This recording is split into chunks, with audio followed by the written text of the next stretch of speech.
Hello friends, welcome back to my channel. आज हम उपसंयोजन यौगिक में टॉपिक पढ़ेंगे संकुल। संकुल को हम इस टाइप से लिखेंगे K4FeCN6। ये जो साइनाइड है ये लिगेंड जुड़े हुए, ठीक है। फिर HeNH3 2Cl FeC2O4 3 4 तो दोस्तों जली विलयन में हम अगर किसी भी संकुल में है कंपाउंड और हम उसे जलीय विलयन में घोलेंगे तो ये जो K4FeCN6 है H2O से रिएक्शन करके पोटेशियम K4 अलग होके आयनित होके अलग होगा और FeCN6 मिलेगा -4, ठीक है। ऋणायन और प्लस अलग होंगे। इसी तरीके से HeNH3 2 क्लोरीन और H2O से रिएक्शन करवाएंगे तो हम HeNH3 प्लस और क्लोरीन जो रेनाइन का आयन है ये अलग हो जाएगा। तो दोस्तों हम ये नहीं कह सकते कि संकुल जो होते हैं वो पानी में या किसी में घुलने पर वो पूर्ण रूप से घुल जाते हैं। नहीं, पूर्ण रूप से वो नहीं घुलेंगे क्योंकि उसमें उपसंयोजन बंद होने के कारण कुछ ना कुछ रह जाए, मतलब पूरी रूप से वो नहीं घुलते, जल में पूर्ण रूप से आयनित नहीं होते। तो दोस्तों जो ये ब्रैकेट है इसमें जो भी आएंगे उन्हें हम कहेंगे संकुल, ठीक है। उसके बाद हम बात करते हैं उपसंयोजन यौगिक। ऐसे यौगिक जिनमें परमाणु या आयन किसी दूसरे परमाणु आयन से उपसंयोजन बंध द्वारा जुड़े रहते हैं उससे बोलते हैं उपसंयोजन यौगिक। मतलब जो भी धातु आयन होगा उससे दोस्तों जो भी लिगेंड होंगे वो धातु आयन से उपसंयोजन बंध के द्वारा जुड़े होंगे। जैसे दोस्तों जो K4FeCN6 है, जो साइनाइड है, ये फेरस से जुड़े होंगे लिगेंड के टाइप में धातु आयन से। तो इससे जो फेरस से केंद्रित परमाणु बोलेंगे इसे, और ये K4 है ये आयन होगा, आयन मंडल, और जो साइनाइड है ये लिगेंड होगा। और इस ब्रैकेट को हम बोलेंगे संवहनी मंडल और इस ब्रैकेट को बोलेंगे ग्रुप कोष्ठक। दोस्तों मेटल और लिगेंड जो बीच में ये होगा, जो मेटल होगा और लिगेंड चारों तरफ जुड़े होंगे। अब हम बात करते हैं केंद्रीय परमाणु आयन। किसी उपसंयोजन यौगिक में परमाणु आयन जो एक निश्चित संख्या में अन्य आयनों समूह से एक निश्चित ज्यामितीय व्यवस्था परिबद्ध रहता है, केंद्रीय परमाणु या केंद्रीय आयन कहलाता है। तो दोस्तों जो धातु आयन होंगे उसके चारों तरफ जो लिगेंड जुड़े होंगे वो या तो वर्ग समतलीय या अष्टफलकीय या चतुष्फलकीय के रूप में जुड़े होंगे। दोस्तों एग्जाम्पल लेते हैं COCl NH3 5 2+। इसमें जो कोबाल्ट है ये धातु आयन है और NH3 जो 5 है ये लिगेंड है। तो इसमें NH3 के 5 लिगेंड कोबाल्ट से जुड़े हुए और 1 क्लोरीन, 6 होते बंध बनाने के लिए। तो कोबाल्ट की संख्या 6 होती है तो NH3 के 5 और क्लोरीन के 1, तो ये 6 हो जाएंगे। तो दोस्तों ये अष्टफलकीय ज्यामिति के रूप में इनकी संरचना होगी। फिर केंद्रीय परमाणु को लुईस अम्ल भी कहा जाता है। तो दोस्तों लुईस अम्ल जो लोन पेयर लेते हैं। लिगेंड की बात करेंगे उपसंयोजन यौगिक में केंद्रीय परमाणु आयन से परिबद्ध आयन अर्थात अणु लिगेंड कहलाता है। लिगेंड किसे कहेंगे दोस्तों? जो धातु से अन्य चारों तरफ जुड़े होंगे उसे ही हम लिगेंड कहते हैं, बस उसमें उपसंयोजन आबंध होगा, ठीक है। दोस्तों उपसंयोजन आबंध क्या होगा? वे यौगिक जो दोनों में से एक शेयरिंग करता है। साझेदारी हम क्या कहते हैं? जो दोनों कंपाउंड एक अपना इलेक्ट्रॉन, सामने वाला भी एक इलेक्ट्रॉन, और दोनों एक इलेक्ट्रॉन से साझेदारी करेंगे। लेकिन अब उपसंयोजन आबंध में क्या करेगा? एक ही एलिमेंट दोनों अपने इलेक्ट्रॉन दे के और साझेदारी करता है, ठीक है। फिर लिगेंड का वर्गीकरण। लिगेंड का वर्गीकरण एक इलेक्ट्रॉन युग्म काउंट के आधार पर या धनत्वता के आधार पर होता है। सेकेंड आवेश के आधार पर, धनत्वता के आधार पर, डेंसिटी के।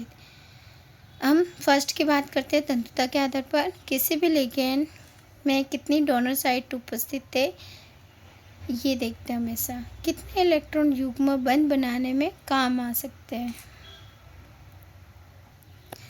बात करते हैं एक तंतु लिगैंड की।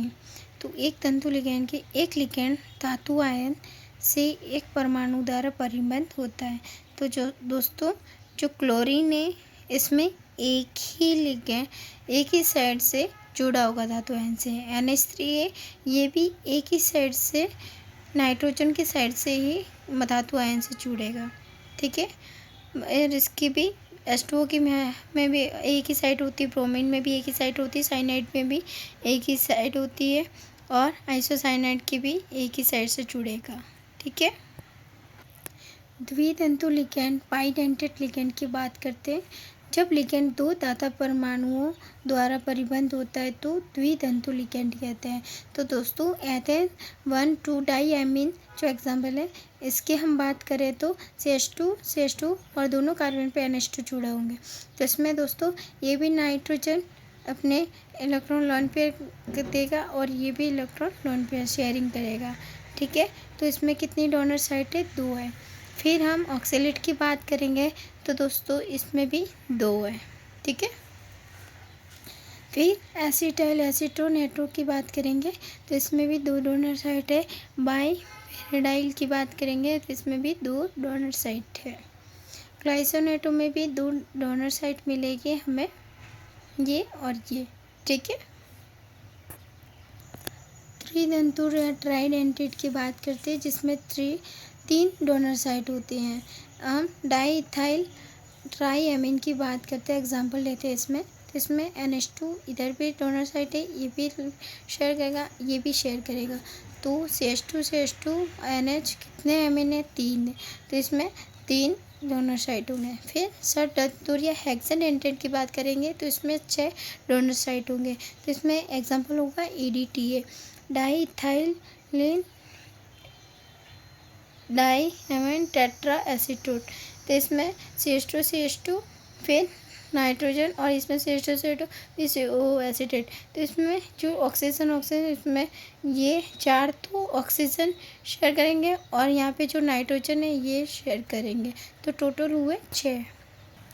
तो हम दोस्तों कह सकते हैं यह 2 नाइट्रोजन तथा 4 ऑक्सीजन परमाणुओं द्वारा एक केंद्रीय धातु आयन से जुड़ सकते हैं। इनकी 6 डोनर साइट होगी, ठीक है।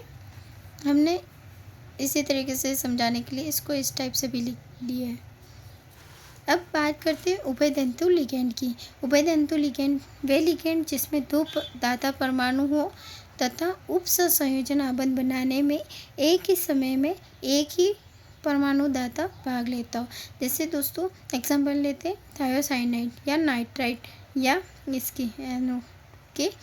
तो दोस्तों इसमें थायोसाइनाइड जो साइनाइड नाइट्रोजन भी डोनर साइट करेगा, शेयर करेगा या सल्फर भी करेगा। अब NO2 में ऑक्सीजन भी कर सकता है या नाइट्रोजन भी करेगा। तो जिसमें 2 दाता परमाणु लेकिन एक ही समय में एक ही देगा, है ना। और बहुतंतुर की बात करें तो जब एक लिगैंड में अनेक दाता परमाणु द्वारा परिबद्ध होता है तो बहुतंतुर लिगैंड कहते हैं। अब किलेट की बात करते हैं दोस्तों।